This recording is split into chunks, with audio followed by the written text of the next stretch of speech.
2015년 10월 박근혜 정부는 역사 교과서 국정화를 발표하며 교육부가 직접 편찬한 단일 교과서를 전국 학교에 적용하겠다는 계획을 밝혔습니다. 정부는 검정 교과서 체계에서 발생하는 과편향성을 해소하고 통일된 역사관을 제공하겠다는 입장이었으나 이는 즉각적인 논란으로 이어졌습니다. 당시 청와대 기자회견에서 강조된 정확한 역사 교육이라는 명분은 이후 격렬한 반발의 도화선이 되었습니다. 국정교과서 발표 직후 한국현대사학회를 비롯한 400여 명의 역사학자들이 공동성명을 통해 정치적 중립성 훼손을 규탄했습니다. 서울대, 고려대 등 주요 대학에서는 긴급 토론회가 열렸으며 역사 연구의 자유를 억압한다는 비판이 쏟아졌습니다. 특히 일본 식민지 시기와 군사 독재에 대한 서술이 축소될 것이라는 우려가 제기되며 학계의 저항은 전국적인 시위로 확대되었습니다. 검정 교과서와 국정 교과서의 비교 분석에서 주요 논점은 5.18 민주화 운동과 박정희 시대 평가였습니다. 국정보는 5.18을 폭동으로 기술한 2013년 교학사 교과서와 유사한 서술을 포함했으며 경제성장 중심의 개발 독재 미화 논란이 제기되었습니다. 통계청 자료에 따르면 두 체제 간 내용 일치도는 67%였지만 정치적 사건 관련 문장 30%에서 중대한 차이가 발견되었습니다. 국회 교육위원회에서 새누리당은 좌편향 역사 바로잡기를 지지한 반면 야당은 역사교육의 정치화라며 반대 입장을 고수했습니다. 2016년 2월 국정교과서 예산안 처리 과정에서 여야 의원 간 물리적 충돌이 발생했으며 이는 8시간 장외 농성으로 이어졌습니다. 정치권의 대립은 교육 문제를 넘어 정체성 갈등으로 번졌고 언론 조사에서 국민 54%가 정책 반대 입장을 표명했습니다. 2016년 3월 시행된 국정교과서는 현장 교사들에게 큰 부담으로 작용했습니다. 한국교총설문에 응한 68%의 교사가 수업 시 논란 문장 회피를 고백했으며 일부 학교에서는 보충 자료를 별도 제작해 배포했습니다. 특히 광주 지역에서는 학생들이 5.18 장면이 왜 흐릿한가? 라고 질문하는 사례가 보고되며 교육 현장의 혼란을 상징적으로 보여주었습니다. 보수 지향 매체는 왜곡된 역사 바로잡기 프레임으로, 진보 성향 매체는 독재 미화 프로젝트 프레임으로 국정교과서를 보도하며 극명한 입장차를 보였습니다. 2016년 4월 자키뉴스의 콘텐츠 분석에 따르면 주요 5개 지면에서 사용된 국정교과서 관련 수식어 중 78%가 매체 성향과 일치했습니다. 이는 논란 자체보다 미디어의 이분법적 재현이 사회적 갈등을 심화시킨 사례로 평가됩니다. 유네스코는 2016년 5월 한국 정부에 교육의 정치적 중립성 권고안을 발송했으며 하버드대 아시아센터는 국정교과서를 21세기 역사 수정주의의 사례로 분석했습니다. 특히 일본의 우익단체가 한국의 교과서 정책을 자신들의 입장 정당화에 이용하려는 움직임이 포착되며 국내 논란이 동아시아 역사 갈등으로 확장되는 양상을 보았습니다. 진보 성향 단체들이 제기한 헌법 소원에서 재판부는 교육 자치 원칙 위반 여부에 대한 판단을 보류했습니다. 그러나 2017년 2월 서울행정법원은 국정교과서 채택 절차에 하자가 있다며 시민단체의 가처분 신청을 일부 인용했습니다. 이 판결은 정책 추진의 법적 타당성에 적신호가 켜진 사건으로 기록되며 결국 새 정부의 교과서 정책 전면 재검토로 이어지는 계기가 되었습니다. 2017년 5월 문재인 정부 출범 후 교육부는 국정교과서 폐기 및 검정체계 복원을 공식 발표했습니다. 당시 폐기 처리된 교과서는 약 120만 부에 달했으며 정부는 이 과정에서 63억 원의 예산 손실이 발생했다고 밝혔습니다. 그러나 여론조사에서 71%의 국민이 정책 철회를 지지했으며 이는 정치적 쟁점화된 교육정책의 한계를 보여주는 상징적 사례로 남았습니다. 국정교과서는 공식적으로 사라졌지만 2015-2017년 간의 논란은 한국 사회의 깊은 역사 인식 차이를 노출시켰습니다. 국가인권위원회의 2018년 조사에 따르면 교과서 갈등 이후 역사 논쟁 회피 경향이 교사 42%에서 나타났습니다. 현재 일부 도서관에 비치된 국정보는 조육의 정치화 사례로 전시되며 진실과 기록의 괴리에 대한 경고로 기능하고 있습니다.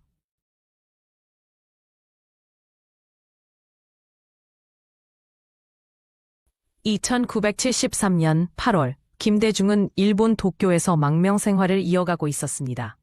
당시 한국 정부는 김대중의 활동을 감시하며 위협으로 여겼습니다. 도쿄 그랜드 팰리스 호텔은 긴장감으로 가득 차 있었고 호텔 로비에는 수상한 인물들이 자주 목격되었습니다. 이는 김대중 납치 사건의 서막이 되는 순간이었습니다. 김대중은 호텔 2215호실에서 신문을 읽으며 일상을 보냈습니다. 그러나 그의 보좌진들은 항상 경계를 늦추지 않았습니다. 호텔 복도에서는 수상한 인물들의 움직임이 잦아졌고 김대중은 점차 불안감을 느끼기 시작했습니다. 이는 납치 사건 전날의 상황으로 그의 일상은 이미 위협에 노출되어 있었습니다. 한국중앙정보부 KCIA 요원들로 추정되는 인물들이 호텔 주변을 정찰하기 시작했습니다. 그들은 김대중의 동선과 호텔 구조를 꼼꼼히 파악했으며 무전기를 사용해 연락을 주고받았습니다.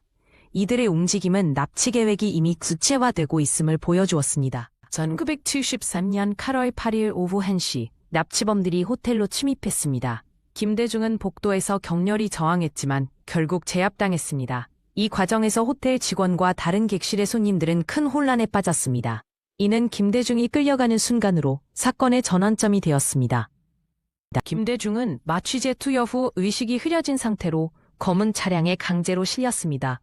호텔 앞에서는 주변 행인들이 혼란에 빠졌고 경찰이 출동하기 전까지 아수라장이 펼쳐졌습니다.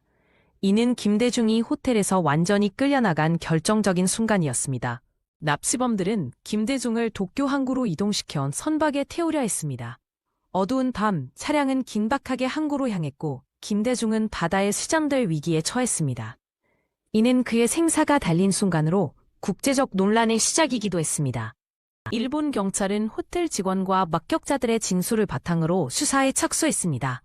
납치 현장에서 발견된 지문과 증거들은 한국 정보기관의 관여를 의심하게 만들었습니다. 이는 사건이 국제적 문제로 확대되는 첫 단계였습니다. 일본 정부는 한국 대사관 직원의 지문이 발견되자 주권 침해로 강하게 항의했습니다.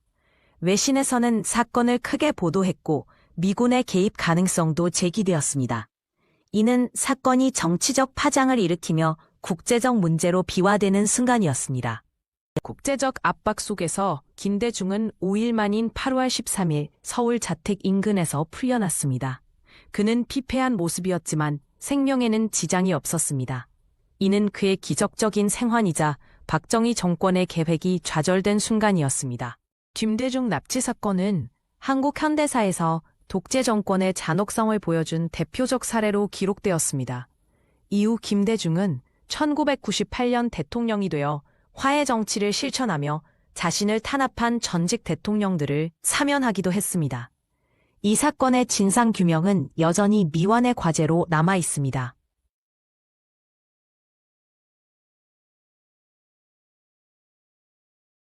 2007년 대통령 선거는 한국 정치사에서 중요한 전환점이었습니다. 노무현과 이명박 두 후보는 각각 참여정부와 실용주의를 표방하며 치열한 대결을 펼쳤습니다. 이날 TV토론은 중앙일보와 한국방송이 공동 주최했으며 시청률 32.1%를 기록하며 국민의 큰 관심을 받았습니다. 두 후보의 정책 차이와 리더십 스타일이 극명하게 대비되는 순간이었죠. 토론 전날 두 후보 캠프는 전략회의로 밤을 지새웠습니다. 노무현 캠프는 경제민주화와 분권화 정책을 강조했고 이명박 캠프는 한강의 기적 재현을 위한 구체적 계획을 준비했습니다. 당시 참모들의 증언에 따르면 노무현은 3시간 동안 질문 예상 답변을 연습했고 이명박은 발음 교정까지 신경 썼다고 합니다. 이는 단순한 토론이 아닌 정권 교체의 승부처였습니다. 2007년 12월 4일 오후 8시 KBS 홀에서 두 후보가 역사적인 악수를 나눕니다. 노무현은 회색 정장에 검은 넥타이, 이명박은 검정 정장에 파란 넥타이를 매며 각자의 스타일을 강조했죠. 당시 제작진은 무대 설계에 특별히 신경 썼는데 두 후보 간 거리를 1.5m로 설정해 공간적 긴장감을 조성했습니다. 이 순간부터 90분간의 치열한 논쟁이 시작됩니다. 첫 질문은 대통령이란 무엇인가였습니다. 노무현은 국민의 아픔을 이해하는 리더를 강조하며 386 세대의 경험을 언급했고, 이명박은 경제를 살리는 CEO형 리더십을 주장했습니다. 특히 노무현은 권력은 국민으로부터 빌려온 것이라는 유명한 말을 남겼는데, 이는 후에 그의 정치 철학으로 자리 잡았습니다. 당시 여론조사에서 58%가 노무현의 답변에 공감했다는 통계가 나왔죠. 경제 논쟁에서 이명박은 한반도 대운하 구상을 제시하며 7% 성장률 약속을 강조했습니다. 반면 노무현은 균형 발전을 주장하며 수도권 집중 현상을 비판했죠. 재미있는 점은 두 후보 모두 100조 원 이상의 예산 계획을 제시했지만 재원 마련 방식에서 차이를 보였습니다. 전문가들은 이 논쟁이 현재까지 이어지는 지역 갈등과 경제정책 논리의 시발점이었다고 평가합니다. 사회자의 돌발 질문, 가장 후회하는 정치적 실수는? 에서 두 후보의 대응이 극명히 갈렸습니다. 노무현은 참여정부 초반의 소통 부족을 인정하며 진솔함을 보였고, 이명박은 서울시장 시절 도시 재개발 지연을 기술적 문제로 돌렸죠. 언론 분석에 따르면 이 순간 노무현의 지지율이 3.2%포인트 상승한 반면 이명박은 중립층의 의문을 사게 되었습니다. 토론장 청중의 반응은 한국 사회의 분열을 상징적으로 보여주었습니다. 50대 이상은 이명박의 실용적 발언에 고개를 끄덕인 반면 20, 30대는 노무현의 진보적 발언에 박수를 보냈죠. 한 연구에 따르면 이날 방송을 본 유권자의 72%가 후보 결정에 영향받았다고 답했고, 특히 20대 여성의 61%가 노무현 지지로 기울었다는 통계가 있습니다. 마지막 발언에서 노무현은 강한 나라보다 공정한 사회를 강조하며 진보 진영의 가치를 재확인했습니다. 이명박은 경제 회복이 최선의 복지라며 실용주의 노선을 피력했죠. 흥미롭게도 두 후보 모두 대통합을 언급했지만 그 의미 해석에서 근본적 차이를 보였습니다. 당시 SBS 분석팀은 노무현의 클로징이 10초 초과했지만 오히려 진정성 있는 호소로 작용했다고 평가했습니다. 방송 종료 직후 인터넷 게시판과 초기 SNS는 논쟁으로 뜨거워졌습니다. 주요 포털 실시간 검색어 1에서 5위가 모두 토론 관련어로 채워졌고, 다음 아고라에는 분당 150개의 글이 올라왔습니다. 특히 노무현의 권력은 빌려온 것 발언이 3시간 만에 10만 조회수를 기록하며 화제가 됐죠. 그러나 TV 시청자 투표에서는 이명박이 51.3%로 근소한 우위를 보였는데, 이는 세대 간 정보 접근 차이를 반영했습니다. 이 토론은 한국 정치사에 중요한 교훈을 남겼습니다. 첫째, TV 토론이 선거 결과에 직접적 영향, 여론조사 기준 7.8% 변동을 미칠 수 있음을 입증했고, 둘째, 세대 간 가치관 차이가 정당 지지로 직결됨을 보여줬죠. 15년이 지난 지금도 이 토론은 정치학 강의에서 주요 사례로 다뤄지며 오늘날의 양극화 현상을 이해하는 출발점이 되고 있습니다.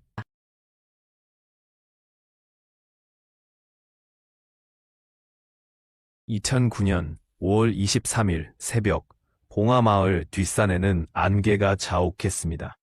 노무현 전 대통령은 평소와 같이 산책을 나섰지만 그날 그의 발걸음은 무거웠습니다. 검찰의 수사 압박과 정치적 고립 속에서도 그는 침착함을 유지했지만 내면에는 깊은 고뇌가 쌓여 있었습니다. 이날 그의 행적은 이후 역사적 비극으로 이어질 첫 걸음이 될 것입니다. 산책에서 돌아온 노무현은 집무실로 들어가 편지를 쓰기 시작했습니다. 흐릿한 책상 조명 아래 그의 손글씨는 떨렸습니다. 책임을 통감합니다 라는 문구를 포함해 여러 번 수정한 흔적이 남았습니다. 이 편지는 그의 정치적 신념과 개인적 고통이 교차하는 공간이었습니다. 검찰 수사에 대한 책임감과 가족에 대한 미안함이 교차했습니다. 편지를 쓰던 중 노무현은 벽에 걸린 대통령 시절 사진을 바라보았습니다. 2003년부터 2008년까지 그는 사람이 사람답게 사는 세상을 만들고자 했습니다. 그러나 퇴임 후 검찰 수사는 그의 정치적 업적을 무색하게 만들었습니다. 석양빛이 비치는 창가에서 그는 자신의 인생과 국가에 대한 책임감을 되새겼습니다. 노무현은 부인 권양숙 여사와 마지막 대화를 나눴습니다. 어두운 거실에서 두 사람의 목소리는 담담했지만 꽉 쥔 손과 떨리는 음성에서 그의 결심이 느껴졌습니다. 내가 없어도 너희는 잘 살 수 있을 거야 라는 말은 유족에게 남은 마지막 위로였습니다. 이 대화는 그의 최후를 예고하는 듯 했습니다. 새벽 5시, 노무현은 뒷산을 바라보며 마지막 결심을 내렸습니다. 발 아래엔 방금 쓴 편지가 놓여 있었습니다. 고통의 끝을 선택한다는 그의 유서 문구는 이 순간과 연결됩니다. 청와대 시절 단풍처럼 아름답게 떨어지겠다는 발언이 회자되던 때와는 달리 그의 선택은 비극적이었습니다. 결심을 마친 노무현은 산길로 향했습니다. 가파른 절벽길과 흔들리는 풀숲 사이로 그의 모습이 흐릿하게 보였습니다. 이 순간을 목격한 이는 아무도 없었지만 이후 그의 신발과 편지가 유일한 단서가 됩니다. 한국 현대사에서 가장 충격적인 자살 사건이 시작되는 순간이었습니다. 오전 6시 40분, 경호원의 절규가 산을 울렸습니다. 50m 아래 절벽에서 쓰러진 노무현을 발견한 순간이었습니다. 급히 출동한 구급대원들은 그의 생명을 구하려 했지만 이미 늦었습니다. 그의 죽음은 정치적 자살로 기록되며 한국 사회에 깊은 상처를 남겼습니다. 사망 소식이 전해지자 봉하마을은 충격에 빠졌습니다. 마을 광장에는 흰 국화가 쌓였고 주민들은 통곡했습니다. 권양숙 여사는 흑백 사진 앞에 꿇어앉아 눈물을 흘렸습니다. 노무현의 죽음은 개인적 비극을 넘어 한국 민주주의의 어두운 면을 드러내는 사건이 되었습니다. 노무현의 유서가 공개되자 전국이 숙연해졌습니다. 대통령이었음보다 이 나라의 국민이었음이 더 큰 영광이라는 문구는 시민들의 가슴을 찔렀습니다. 그의 죽음은 검찰 수사의 정치적 압박에 대한 저항으로 해석되며 권력과 정의에 대한 논쟁을 촉발시켰습니다. 노무현의 장례는 국민장으로 치러졌으며 500만 명이 추모 행렬에 참여했습니다. 그의 죽음은 정치적 보복과 인권 문제를 재조명하는 계기가 되었습니다.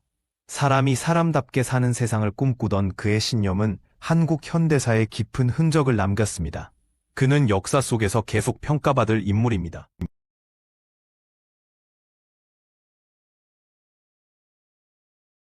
안선 155년 조선의 역사는 피로 물들었습니다. 세조는 왕위를 찬탈하며 단종을 폐위시켰고 이는 계유정난으로 불리는 피해 정변으로 이어졌습니다. 경복궁 앞에서는 군사들이 진을 치고 있었고 단종의 놀란 얼굴은 이날의 충격을 생생히 전합니다. 이 사건은 충절의 대립이 시작되는 계기가 되었죠. 세조의 권력 장악은 폭력적이었고 이는 이후 사육신과 생육신의 운명을 갈라놓는 분기점이 됩니다. 단종 폐위 후 성삼문, 닥백년 등 사육신은 비밀리에 모여 단종 복위를 결의했습니다. 그들은 혈서를 쓰며 충절을 맹세했고 붉은 초롱불 아래 그들의 그림자는 긴장감으로 가득 차 있었습니다. 이들은 세조의 권력에 맞서 목숨을 걸었고 그들의 결의는 역사의 길이 남을 충절의 상징이 되었습니다. 사육신의 선택은 폭력적 저항이라는 길을 택했고 이는 생육신과의 대비를 더욱 선명하게 합니다. 한편 김시습, 남효운 등 생육신은 산중 서재에서 은둔하며 학문적 저항을 선택했습니다. 그들은 책을 펼치고 세조의 권력에 맞서 정신적 승리를 꿈꾸었죠. 창밖으로는 가을 낙엽이 떨어지며 그들의 고뇌를 상징했습니다. 생육신은 폭력 대신 지식과 도덕으로 저항했고 이는 사육신과는 다른 길이었습니다.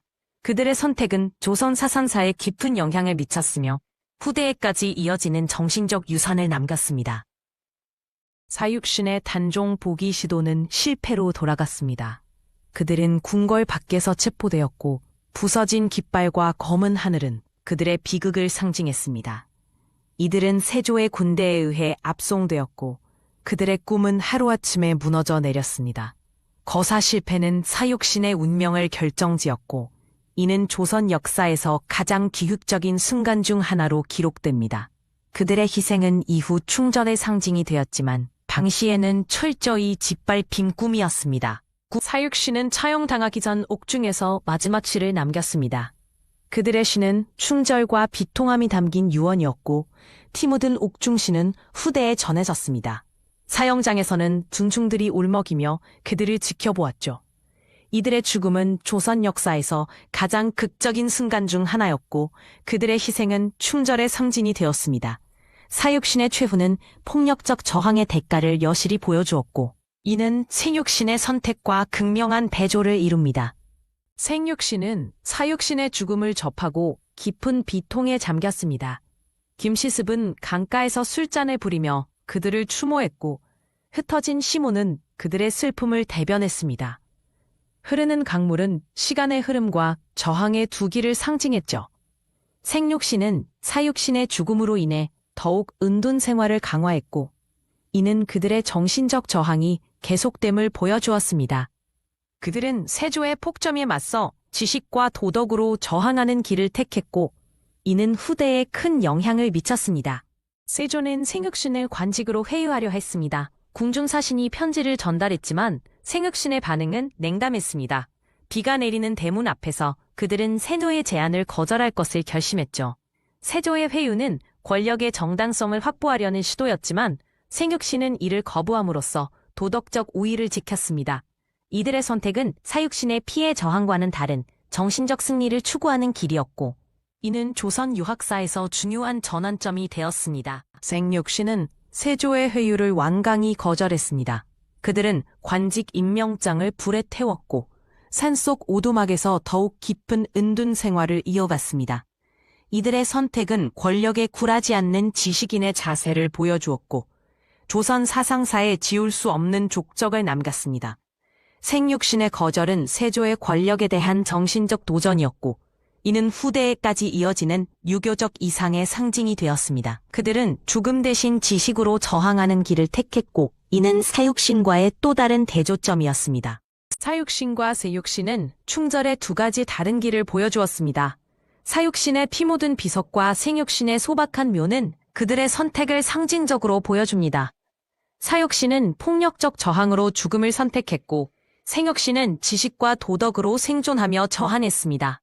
두 길 모두 조선의 유교적 가치관 속에서 중요한 의미를 지니며 후대에 다양한 논쟁을 낳았습니다. 이들의 대비는 권력에 대한 지식인의 태도를 고민하게 하는 중요한 사례가 되었고 한국 사상사에서 지속적으로 재평가되고 있습니다.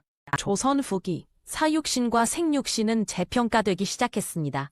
사육신은 충절의 상징으로 추앙받았고 생육신은 지식인의 도리를 지킨 모범으로 기억되었습니다. 두 집단에 대한 평가는 시대에 따라 변화했지만 그들이 보여준 저항 정신은 한국 역사에서 중요한 위치를 차지하게 되었죠. 특히 조선 후기의 학자들은 이들의 선택을 통해 권력과 지식인의 관계를 고민했고 이는 오늘날까지 이어지는 논의의 출발점이 되었습니다. 분노와 저항의 두 가지 방식은 역사 속에서 계속해서 새로운 해석을 낳고 있습니다.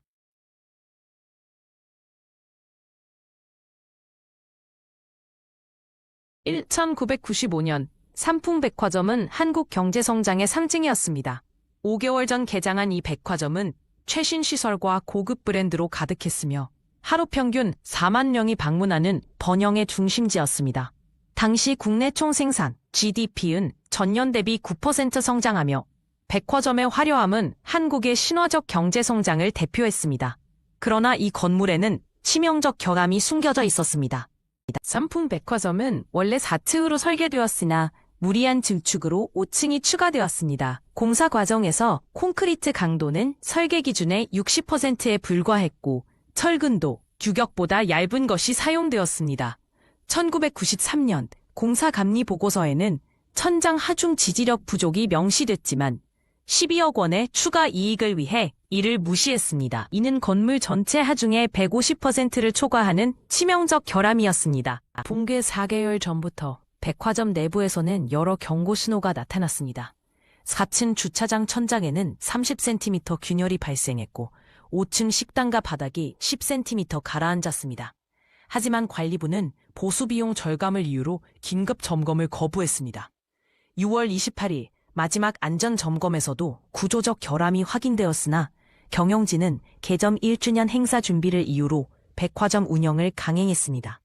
1995년 6월 29일 오전 백화점은 개점 1주년 세일로 북적였습니다. 5층 식당가에는 300여 명이 점심을 먹고 있었고 4층 스포츠 매트에서는 아이들이 뛰어놀고 있었습니다. 당시 CCTV 기록에 따르면 붕괴 10분 전까지 직원들과 1,500여 명의 고객이 아무런 이상을 느끼지 못했습니다. 이는 한국 사회가 안전보다 성장을 선택한 마지막 평온의 순간이었습니다. 오후 5시 52분, 5층에서 갑작스런 펑 소리와 함께 천장이 무너지기 시작했습니다. 20초 만에 5층부터 지하 4층까지 30만 톤의 콘크리트가 접쇄되며 1,500명을 덮쳤습니다. 사고 분석 보고서에 따르면 최초 붕괴는 5층 에어컨 실외기 45가지 한꺼번에 가동되면서 약해진 천장이 견디지 못한 것으로 나타났습니다. 이는 한국 현대사 최악의 건물 붕괴 사고였습니다. 붕괴 6분 후 도착한 소방대원 1,200명과 군인 1,600명이 17일간의 생존자 수색을 진행했습니다. 7월 3일, 19세의 대학생이 90시간 만에 구조되며 기적 같은 순간이 기록되었습니다. 그러나 전체 1,500명 중 생존자는 502명에 불과했고 이 중 20명은 수색 중 후속 붕괴로 인해 추가 사망했습니다. 구조대원들은 맨손으로 콘크리트를 파내며 937시간 동안 투쟁했습니다. 사고 3일 후 백화점 대표 이 회장은 기자회견에서 천재지변이라고 주장하며 책임을 부인했습니다. 그러나 조사 결과 경영진은 붕괴 1시간 전에도 구조적 위험을 보고받았음이 드러났습니다. 이들은 재난 발생 후 24시간 동안 도주했고 유가족 상대로 1인당 평균 4,300만 원의 보상금으로 사태를 마무리하려 했습니다. 이는 당시 법정 배상금 기준의 60%에 불과한 액수였습니다. 사망자 502명 중 304명은 20대 미만의 젊은이들이었습니다. 5층 식당가에서 아르바이트하던 18세 김모군, 개점 행사 스태프로 일하던 예술대학생 24명이 대표적 희생자입니다. 유족들은 희생자 명예회복을 요구하며 137일간의 농성을 벌였고 이는 한국 최초의 대형 참사, 희생자 공식 추모 문화를 만드는 계기가 되었습니다. 산품 사고는 단순한 건물 붕괴를 넘어 사회 시스템에 대한 불신을 야기했습니다. 여론조사에서 국민의 78%가 정부 안전감독 실패를 지적했고 1996년 건축법이 전면 개정되며 153개 건물이 강제 철거되었습니다. 특히 사고 1년 후 실시된 조사에서는 20대의 62%가 한국의 성장 모델에 회의감을 표출하며 깊은 사회적 상처를 드러냈습니다. 삼풍 백화점 붕괴는 한국이 안전 불감증에서 깨어나는 계기가 되었습니다.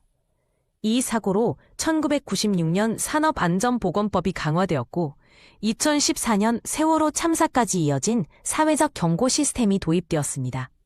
현재 사고 현장에는 추모 공원이 조성되어 있으며 매년 6월 29일 5시 52분에는 전국의 건설 현장에서 안전 경보가 울려 퍼집니다. 무너진 건 콘크리트가 아니라 실로였지만 그 잔해에서 새로운 안전 문화가 태어났습니다.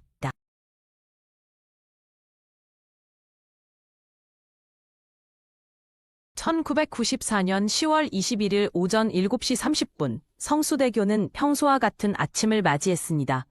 출근하는 차량과 등교하는 학생들로 북적였으며 포장마차에서는 따뜻한 아침 식사를 파는 모습이 보였습니다. 그러나 이 평화로운 풍경 속에는 이미 부식된 철근과 미세한 균열이 숨어 있었죠. 당시 서울의 급격한 발전 속에서 안전관리가 소홀했던 시대적 배경이 이 비극의 씨앗이 되었습니다. 붕괴 직전 성수대교는 이미 여러 위험 신호를 보내고 있었습니다. 교량 하부에서는 볼트 연결부의 용접 불량과 콘크리트 틈새가 발견되었고 40톤 이상의 과적 차량이 빈번히 통과하며 피로 누적이 심각한 상태였습니다. 그러나 1993년 동부 간선도로 개통으로 교통량이 30% 증가했음에도 정기 점검은 이뤄지지 않았죠. 이날 오전에도 노동자들이 균열을 지나쳤다는 증언이 후일 조사에서 확인됩니다. 오전 7시 38분, 갑작스러운 금속 균열음이 공기를 가르며 붕괴가 시작되었습니다. 제11분 교각 사이에서 티어스 연결부가 완전히 분리되면서 상판이 무너지기 시작했죠. 당시 교량은 원래 설계 하중 36.5톤을 훨씬 초과하는 48톤 차량이었습니다. 부실 용접으로 인해 지지력이 70% 감소한 상태에서 이 마지막 충격은 치명적이었습니다. 처음 삐걱거리는 소리가 난 지 10초 만에 본격적인 붕괴가 발생했습니다. 단 1분 만에 48m 구간이 완전히 붕괴되며 차량 5대와 보행자들이 20m 아래 한강으로 추락했습니다. 특히 한성운수 16번 버스는 전복되며 승객 31명 중 29명이 사망하는 참사가 발생했죠. 무학여고 학생 8명을 포함해 총 32명이 목숨을 잃었습니다. 추락 충격으로 차량은 완전히 찌그러졌고 생존자들은 후에 마치 지진이 난 것 같았다고 증언했습니다. 이 순간 대한민국의 안전신화는 무너져 내렸습니다. 붕괴 직후 현장은 극심한 혼란에 빠졌습니다. 추락한 버스 안에서는 비명과 구원의 울음소리가 들렸고 강물에 빠진 생존자들은 구조를 기다리며 허우적거렸죠. 피투성이가 된 한 생존자는 다리가 부러진 채 잔해에 깔려 있었으며 주민들이 급히 현장에 몰려들어 맨손 구조를 시도했습니다. 이때의 생존자 인터뷰에 따르면 갑자기 발밑이 사라지는 느낌이었고 주위에서 비명 소리가 점점 커졌다고 합니다. 사고 12분 후인 7시 50분 첫 소방대원이 현장에 도착했습니다. 119 구조대 32명과 해군 소속 다이버 15명이 즉시 투입되었으며 주한 미군까지 헬리콥터 지원을 제공했죠. 그러나 강물의 강한 조류와 차량 잔해로 인해 구조 작업은 난항을 겪었습니다. 특히 버스 잔해 속에 갇힌 승객들을 구출하기 위해 특수 절단 장비가 동원되었습니다. 이날 총 17명이 기적적으로 구조되었으나 대부분 중태였습니다. 오전 8시 20분 KBS를 통해 첫 속보가 전국에 전해졌습니다. 서울 성수대교 부분 붕괴, 다수 사상자 발생이라는 뉴스에 전 국민이 충격에 빠졌죠. 오후에는 현장에 5만 명의 시민들이 모여들었고 다음 날 신문들은 대한민국 건설 신화의 붕괴라는 제목으로 사고를 보도했습니다. 특히 무학여고 등굣길에 목숨을 잃은 학생들의 사진이 공개되며 국민적 애도 물결이 일었습니다. 이날 서울시는 비상근무체제에 돌입했습니다. 사고 3일 후 정부는 특별조사위원회를 구성했습니다.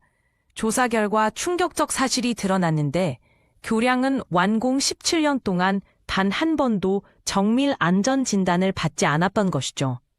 원인으로는 1. 트러스 연결부 부실 용접, 2. 1984년 보강공사 시 잘못된 볼트 장착, 3. 과적 차량 누적 피해가 지목되었습니다. 서울시는 당일 이원종 시장을 경질하고 최병렬 신임시장을 임명하며 책임론을 강조했으나 진상규명은 6개월 이상 지속되었습니다. 사고 일주일 후 서울시청 앞에서 3만 명의 시민이 참여한 추모 집회가 열렸습니다. 안전은 사치인가, 책임자를 처벌하라는 플래카드가 눈에 띄었죠.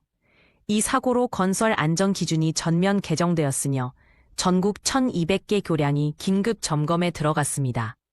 특히 당산철교는 성수대교와 유사한 구조로 판단되어 즉시 폐쇄되었죠. 시민단체들은 10.21 참사를 계기로 공공안전감시조직을 결성하며 사회적 각성을 촉구했습니다. 성수대교는 1997년 7월 새로운 안전기준으로 재건되었습니다. 이 사고는 한국 공공안전 시스템의 전환점이 되었죠. 1995년 교량 및 터널 안전관리법이 제정되었고 모든 교량의 2년 주기 정밀 검사가 의무화되었습니다. 그러나 2014년 세월호 참사에서 반복된 안전 무시는 우리가 완전히 교훈을 얻지 못했음을 보여주었습니다. 오늘날 성수대교 추모비에는 잊지 않겠습니다라는 문구가 새겨져 있으며 매년 10월 21일 추모 행사가 이어지고 있습니다.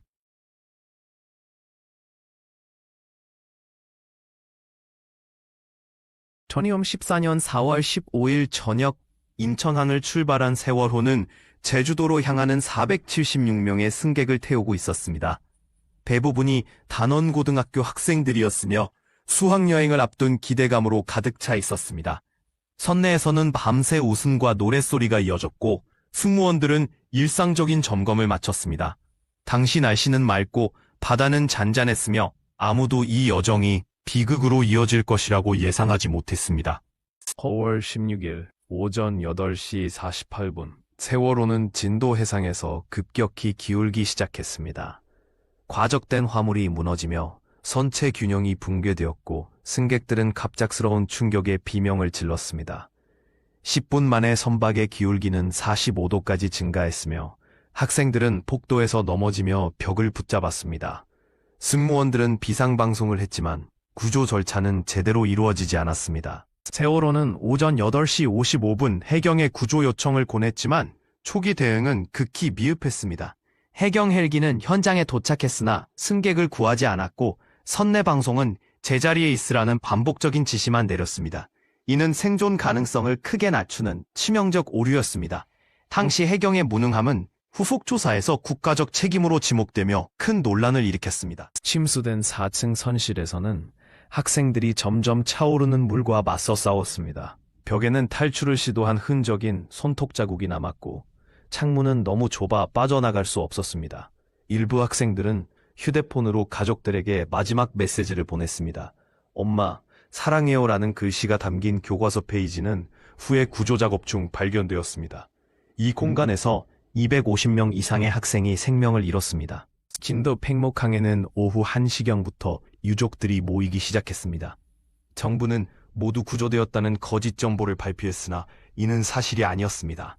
유족들은 휴대폰으로 자식들의 신원을 확인하려 했고 해경의 부실한 브리핑에 분노했습니다. 특히 학생들의 마지막 영상통화 내용이 알려지며 국가의 무책임함에 대한 분노가 극에 달했습니다. 이날 저녁 항구에는 절규하는 어머니들의 울음소리가 가득했습니다. 오후 2시 20분 세월호는 완전히 수면 아래로 사라졌습니다. 마지막까지 선체 외부에 매달렸던 생존자 172명을 제외하고 304명이 바닷속에 갇혔습니다. 수면 위에는 노란 구명조끼만이 떠다녔고 일부 개인 소지품이 해변에 밀려왔습니다. 침몰 지점은 수심 44m였으며 저녁이 되면서 수색 작업은 중단되었습니다. 이날의 태양이 지평선 아래로 질 때 대한민국은 역사상 가장 암울한 해양 참사를 마주했습니다. 참사 3일 후 서울 광화문 광장에는 노란 리본과 희생자들의 사진으로 가득 찰 추모 공간이 조성되었습니다. 시민들은 자발적으로 모여 304초의 묵념을 진행했고 세월호를 기억하라는 슬로건이 뜨겁게 달궜습니다. 특히 학생들이 남긴 일기장과 유품 전시는 국민적인 애도를 불러일으켰습니다. 이 추모 열기는 정치적 논란을 넘어 생명의 소중함을 일깨운 사회적 계기가 되었습니다. 2014년 5월 유족들은 세월호 진상규명특별조사위원회 설립을 요구하며 청와대 앞에서 농성을 시작했습니다.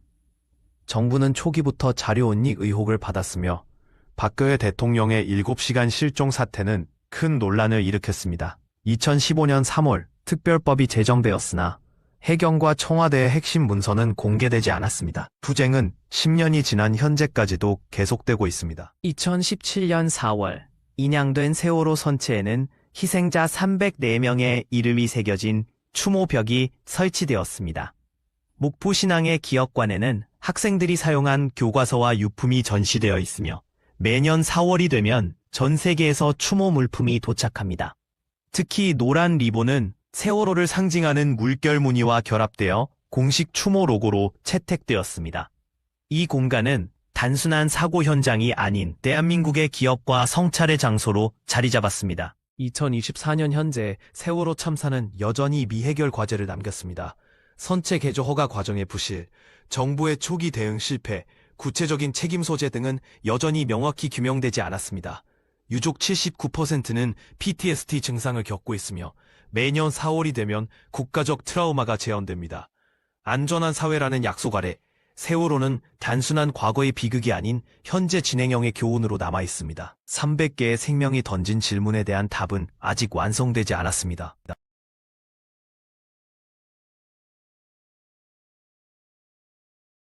헌천 152년 12세의 어린 나이로 왕위에 오른 단종은 조선 역사상 가장 어린 왕이었습니다.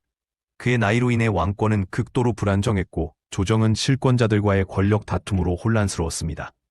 특히 수양대군을 비롯한 대신들은 단종의 미숙함을 이용해 권력을 장악하려 했습니다. 이는 후일 계유정난의 원인이 되었습니다. 단종의 즉위는 조선 왕조사에서 가장 비극적인 사건의 시작이었습니다. 수양대군은 단종의 숯불로 어린 왕을 보필한다는 명분으로 실권을 장악했습니다. 그는 군사력을 기밀리에 강화하며 권력을 집중시켰습니다. 특히 김종서와 황보잉 충신들을 제거할 계획을 세웠는데 이는 단종의 왕권을 약화시키고 자신이 왕위를 찬탈하기 위한 준비였습니다. 수양대군의 야망은 조선의 정치적 균형을 무너뜨리는 결정적 계기가 되었습니다. 1853년 수양대군은 개유정난을 일으켜 김종서와 황보인 등 간대파 대신들을 제거했습니다. 이 정변은 밤중에 은밀히 실행되었으며 피해 숙청으로 이어졌습니다. 수양대군은 이 과정에서 군사력을 동원해 정적들을 무자비하게 처형했고 단종의 측근들을 완전히 제거했습니다. 이 사건은 조선 역사상 가장 잔인한 권력 투쟁 중 하나로 기록됩니다. 개유정난 이후 수양대군은 반대파 대신들을 대규모로 숙청했습니다. 김종서와 황보인은 참수되었고 그들의 가족들까지 연좌제로 희생되었습니다. 단종은 이 상황을 지켜보며 무력감에 빠졌고 왕으로서의 권위는 완전히 무너졌습니다. 이 숙청은 조선 정치사에서 가장 비극적인 사건 중 하나로 왕위 찬탈의 결정적 단계였습니다. 14559 수양대군은 단종에게 강제로 양위하도록 압박했습니다. 단종은 눈물을 흘리며 왕위에서 내려왔고 수양대군은 조선 7대 왕 세조로 즉위했습니다. 백성들은 이 소식을 듣고 혼란스러워했으며 조정은 새로운 권력자에 대한 충성을 맹세해야 했습니다. 이 사건은 조선 왕조사에서 가장 치욕적인 권력 이양 중 하나로 기록됩니다. 왕위에서 물러난 단종은 노산군으로 강등되었고 유배지로 보내졌습니다. 그는 엄격한 감시 속에서 초라한 생활을 강요당했습니다. 세조는 단종이 왕위를 되찾을 가능성을 염려해 그를 철저히 격리시켰습니다. 단종의 유배 생활은 조선 왕실의 비극을 상징하는 사건으로 그의 운명을 더욱 비극적으로 만들었습니다. 1850년 사육신이라 불리는 충신들은 단종을 복위시키기 위해 비밀 계획을 세웠습니다. 그러나 이 계획은 세조의 밀정에 의해 발각되었고 사육신들은 체포되었습니다. 이 사건은 세조에게 단종의 존재 자체가 위협이 된다는 사실을 깨닫게 했고 결국 단종의 죽음으로 이어지는 결정적 계기가 되었습니다. 1857년 세조는 단종을 사사하라는 명령을 내렸습니다. 단종은 유배지 영월에서 독약을 받아들이며 조용히 생을 마감했습니다. 그의 죽음은 조선 왕조사에서 가장 비극적인 순간 중 하나로 어린 왕의 비참한 최후를 상징합니다. 세조는 이로써 왕위에 대한 모든 위협을 제거했다고 생각했습니다.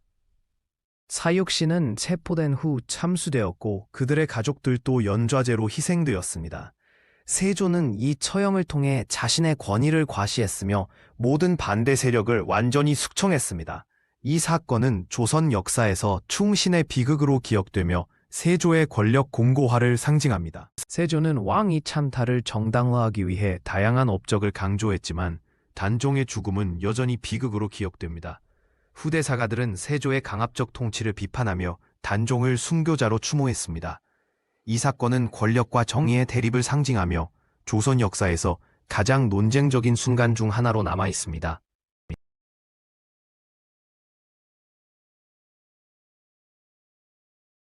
(1494년) 조선의 10대 왕 연산군이 19세의 나이로 즉위합니다.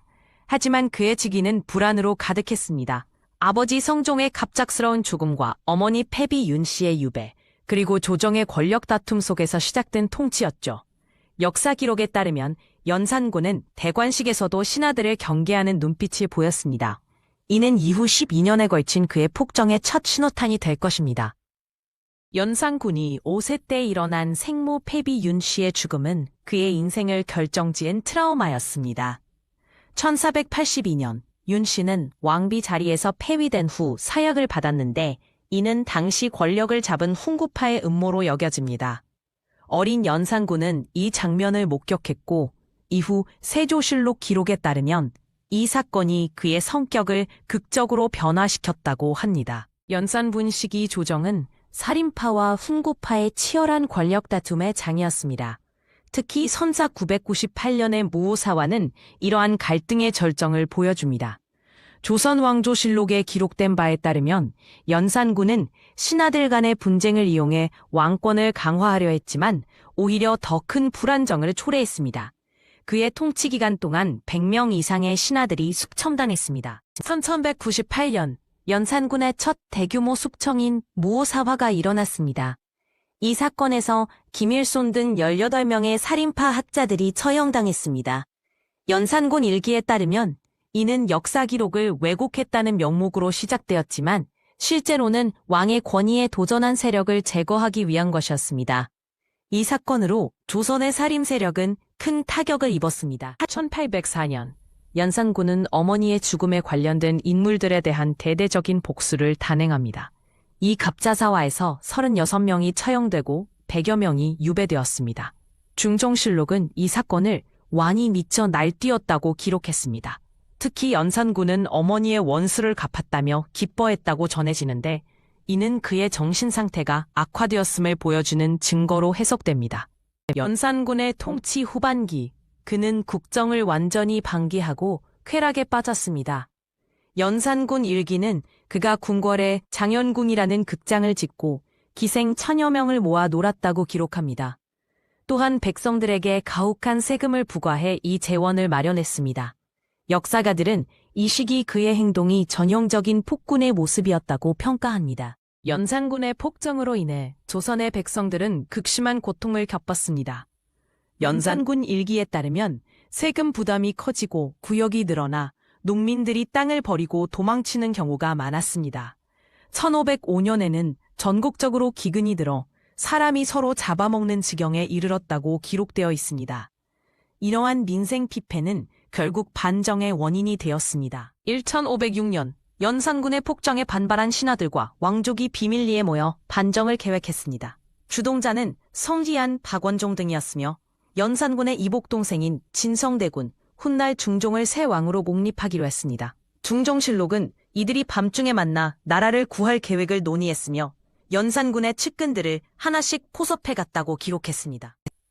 연산군은 조선 역사상 유일무이하게 군 시호를 받은 왕입니다. 이는 그가 왕으로서의 자격이 없다는 뜻입니다. 역사학자들은 그의 광기를 생모의 죽음에서 비롯된 트라우마와 권력투쟁의 결과로 해석합니다. 하지만 그의 폭정으로 인해 무고한 많은 사람들이 희생되었으며 이는 조선 왕조 전체에 경종을 울린 사건이 되었습니다.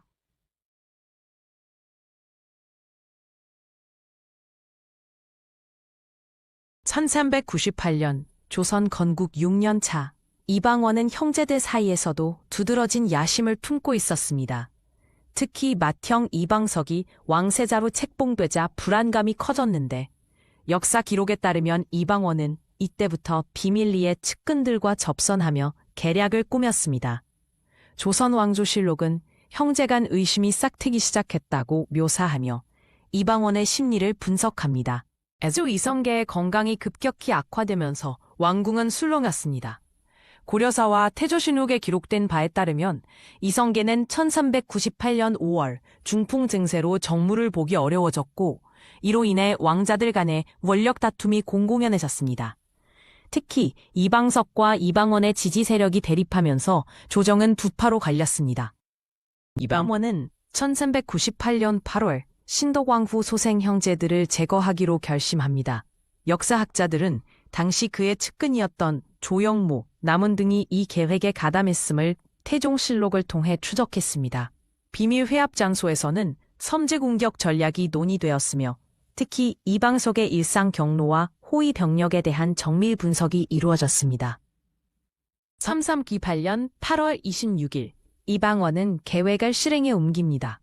조선 왕조실록에는 왕자가 세자의 처소로 들어가 살해했다는 간략한 기록이 있으나 용제 통화에서는 더 자세히 묘사합니다.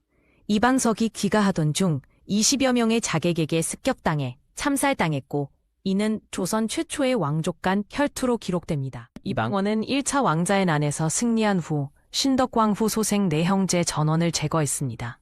태종실록은 이 과정에서 이방번이 독살당하고 이방간은 유배지에서 사망한 것을 기록합니다. 특히 이방번의 최후에 대해 독이 든 음식을 먹고 고통스럽게 죽었다는 묘사가 나오며 이는 권력투쟁의 잔인성을 보여줍니다. 생존한 동생 이방관은 이방원의 다음 표적이 될 것임을 직감하고 대비했습니다.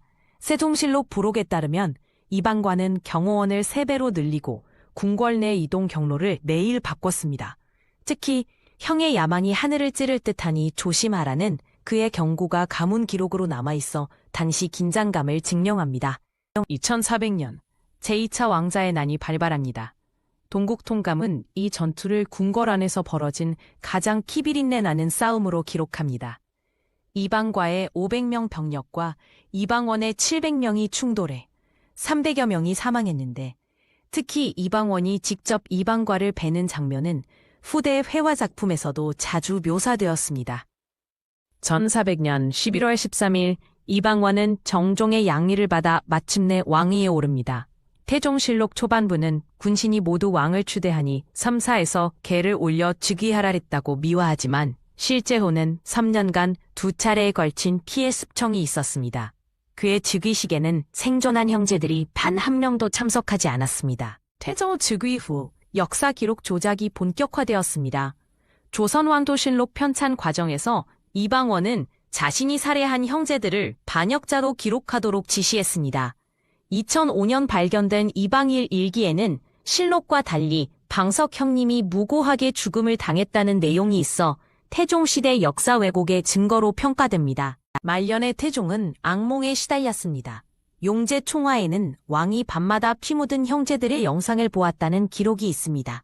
특히 1408년에 세종에게 양의한 후 그는 내가 지은 죄로 후세에 평안할 수 있을까? 라는 말을 자주 했는데 이는 18년간의 통치 기간 동안 100여 명의 왕족 순하를 숙청한 그의 심적 부담을 반영합니다.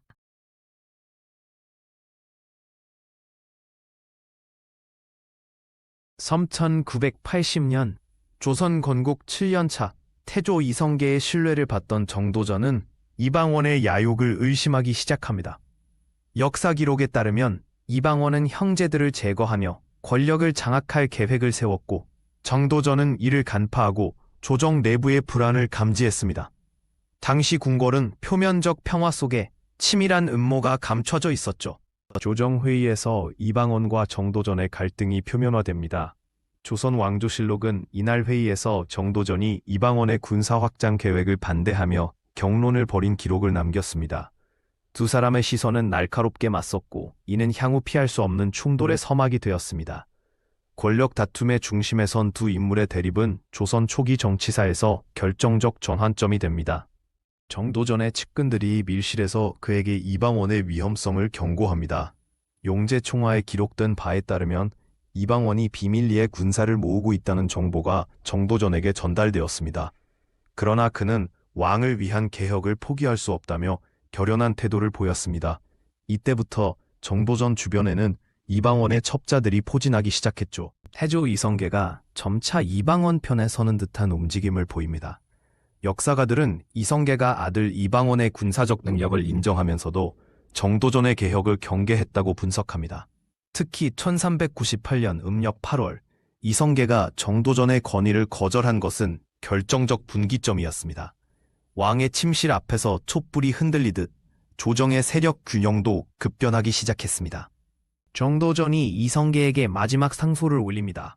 고려사에 기록된 이 상소문에서 그는 왕도의 정치를 강조하며 이방원의 횡포를 경고했습니다.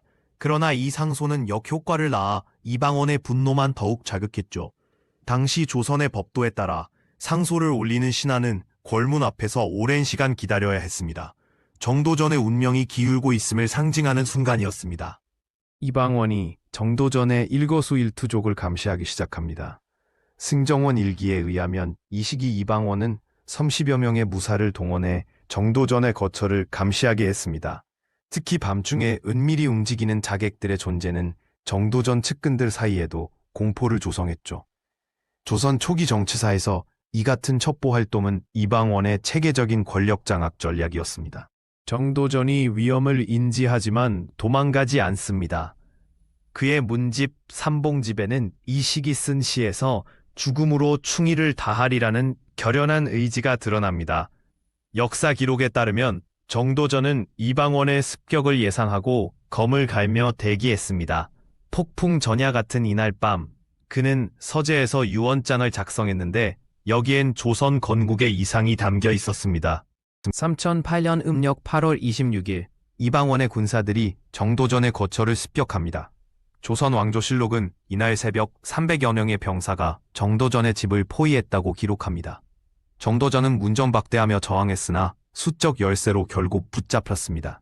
이 제1차 왕자의 난은 조선 건국 후 첫 왕실 내부 쿠데타로 이후 왕위 계승 구도에 결정적 영향을 미쳤습니다. 갱도전이 처형되기 직전 마지막 말을 남깁니다. 사료에 따르면 그는 조선 500년 왕조의 기틀을 내었으니 죽음도 두렵지 않다는 유언을 남겼습니다. 58세의 나이로 생을 마감한 정도전의 죽음은 조선 초기 정치 판도를 완전히 뒤바꿔 놓았습니다. 그의 피로 물든 옷과 하늘을 향해 뻗은 손은 이후 수백 년간 충신의 상징으로 회자되었죠. 정도전의 죽음이 조선 정치사에 남긴 영향은 지대했습니다. 그는 훗날 조선의 설계자로 평가받으며 조선 경국전 등 그의 저작들은 후대 통치자의 필독서가 되었습니다. 그러나 이방원, 태종 집권 후 20여 년간 정도전의 업적은 철저히 숨겨졌죠. 한강 물결처럼 흘러간 역사 속에서 정도전의 비극적 최후는 권력과 이상의 괴리를 상징하는 교훈으로 남았습니다.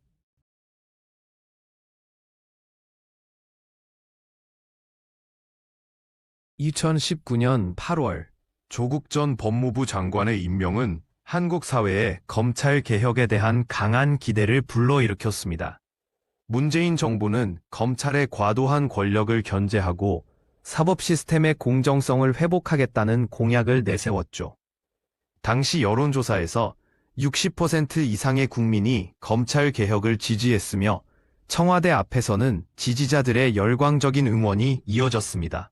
그러나 이 기대는 곧 의혹과 논란으로 변모하게 됩니다. 조국 장관 임명 직후 그의 가족에 대한 부동산 투기 및 자녀의 입시 특혜 의혹이 보도되며 사회적 파장이 일기 시작했습니다. 특히 딸의 인턴십 경력 조작과 장학금 수혜 문제가 대두되며 공정성에 대한 국민들의 분노가 촉발되었죠. 검찰은 이 의혹들을 본격적으로 수사하기 시작했고 언론을 통해 매일 새로운 내용이 폭로되며 사태는 점차 확대되었습니다. 조국 사태는 지지층과 반대층의 대규모 집회로 이어지며 한국 사회의 깊은 양극화를 드러냈습니다. 광화문에서는 조국 지키기와 조국 퇴진을 외치는 시위대가 동시에 모여 첨예한 대립을 보였죠.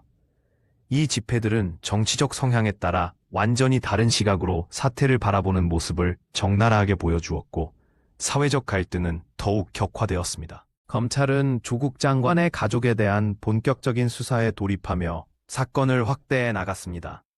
그러나 이 과정에서 검찰의 정치적 중립성에 대한 의문이 제기되었죠. 야당은 검찰이 정부를 겨냥한 선택적 수사를 진행한다고 비난했고 여당은 개혁 저지를 위한 음모라며 반발했습니다. 수사 문서가 언론에 유출되며 논란은 더욱 커졌습니다.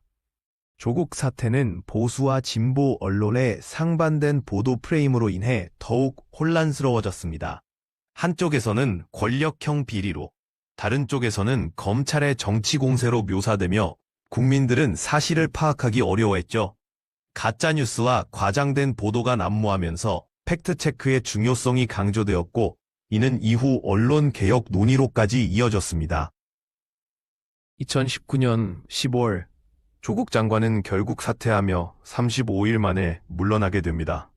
이는 문재인 정부의 신뢰도에 큰 타격을 주었고 지지율은 급격히 하락했습니다. 야당은 정권의 도덕성 붕괴라며 강하게 비판했고 여당 내부에서도 반성의 목소리가 나왔죠. 그러나 사퇴는 사태의 종결이 아닌 새로운 국면의 시작이었습니다. 조국 부부는 이후 여러 차례 법정에 서게 되었습니다. 검찰은 그들을 업무상 횡령 및 자녀 입시 비리 등으로 기소했고 재판 과정에서는 각종 증거와 진술이 난무하며 공방이 벌어졌죠. 재판은 단순한 개인의 범죄 여부를 넘어 한국 사회의 특권층에 대한 분노와 공정성에 대한 논쟁으로 확대되었습니다. 조국 사태는 한국 사회의 특권층 불공정 문제를 다시 한번 부각시켰습니다. 우리 아이들은 왜 불공정을 겪어야 하는가? 라는 시위 구호 아래 학생과 시민들은 교육 및 사법 시스템의 근본적 개혁을 요구했죠. 이는 단순히 한 가족의 문제를 넘어 한국 사회의 구조적 모순을 드러내는 계기가 되었습니다. 2020년 4월 총선에서 여당은 압승을 거두며 조국 사태의 정치적 파장을 일부 극복하는 모습을 보였습니다. 그러나 이 사건은 이후 정책 논의에서도 계속 영향을 미쳤죠. 검찰개혁법 처리, 고위공직자 비리수사처 공수처 설립 등이 논의되며 한국 사법 시스템의 변화가 시작되었습니다. 투국 사태는 한국 사회가 공정과 특권에 대해 어떻게 반응하는지를 보여준 중요한 사건이었습니다. 이 사태는 개혁에 대한 열망, 검찰의 권력, 언론의 역할, 시민의 분노 등 다양한 측면에서 논의될 만한 요소들을 남겼죠.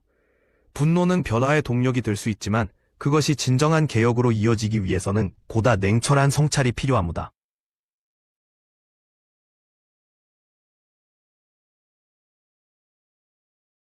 (1990년대) 중반 대한민국 경제적 불안과 청년 실업률 증가 속에서 지존파라는 폭력 조직이 태어났습니다. 주로 10대 후반에서 20대 초반의 청년들로 구성된 이들은 사회적 박탈감을 폭력으로 표출하며 삐뚤어진 태양광 안경과 검은 복장으로 자신들을 위협적으로 포장했습니다.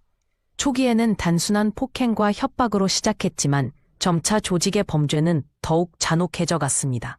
지존파는 지역 상인들을 주요 표적으로 삼았습니다. 보호비라는 명목으로 금품을 갈취하며 거부할 경우 폭력으로 응징했습니다. 1997년 한 조사에 따르면 서울 일대에서만 50건 이상의 협박 사건이 보고되었습니다.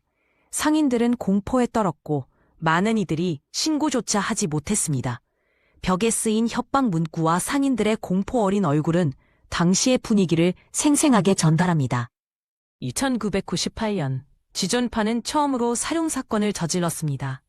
피해자는 두 직원과 말다툼을 하다가 흉기에 찔려 사망했습니다.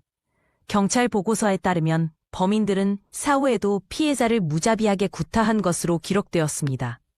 이 사건은 지존파의 범죄가 단순 갈취에서 인명을 위협하는 수준으로 격상되었음을 보여주는 전환점이었습니다. 경찰은 지존파의 정체를 파악하는 데 큰 어려움을 겪었습니다. 조직원들이 감염을 사용하고 증인들이 두려워 협조를 거부했기 때문입니다. 1999년 당시 수사보고서에 따르면 용의자 목록에 오른 인물만 20명이 넘었지만 확실한 증거를 확보하지 못했습니다. 지도에 표시된 범죄 현장들은 점점 더 넓은 지역으로 퍼져갔고 경찰은 체계적인 수사망을 구축하기 위해 고군분투했습니다. 2000년에 접어들며 지존파 내부에도 균열이 생겼습니다. 금품 분배를 둘러싼 다툼이 빈번해졌고 조직원들은 서로를 의심하기 시작했습니다. 한 전 조직원의 증언에 따르면 술자리에서 칼부림이 일어나기도 했다고 합니다. 이러한 내부 분열은 결국 경찰이 조직을 해체할 결정적 단서를 제공하게 됩니다. 2001년 3월 경찰은 내부 분열로 인해 밀고된 정보를 바탕으로 지존파의 주요 멤버들을 검거했습니다. 당시 신문 보도에 따르면 체포 과정에서 총격전이 벌어지기도 했다고 합니다. 이는 조직의 본격적인 붕괴 신호였으며 이후 다른 멤버들도 차례로 검거되면서 지존파의 범죄 역사에 마침표를 찍게 됩니다. 지존파의 범죄가 공개되면서 사회에 큰 충격이 일었습니다. 피해자들과 유가족들의 생생한 증언이 TV와 신문을 통해 보도되었죠. 한 유가족은 아들이 단지 돈을 조금 거절했다는 이유로 살해당했다며 분노를 토로했습니다. 2001년 5월 한 여론조사에서는 응답자의 78%가 지존파 사건을 대한민국 최악의 조직폭력 사건으로 꼽았습니다. 2002년 지존파 멤버들의 재판이 시작되었습니다. 검찰은 조직원 15명에게 살인, 갈취, 폭행 등 50여 건의 범죄를 적용해 사형 및 무기징역을 구형했습니다. 그러나 재판 과정에서 범죄자들은 냉소적인 태도로 일관하며 피해자들에게 사과하지 않았습니다. 이는 국민들의 분노를 더욱 자극하는 결과를 낳았죠. 지존파 사건은 한국 사회에 깊은 상처를 남겼습니다. 이 사건을 계기로 청소년 폭력 방지를 위한 특별법이 제정되었고 경찰의 조직폭력 수사 체계가 대폭 강화되었습니다.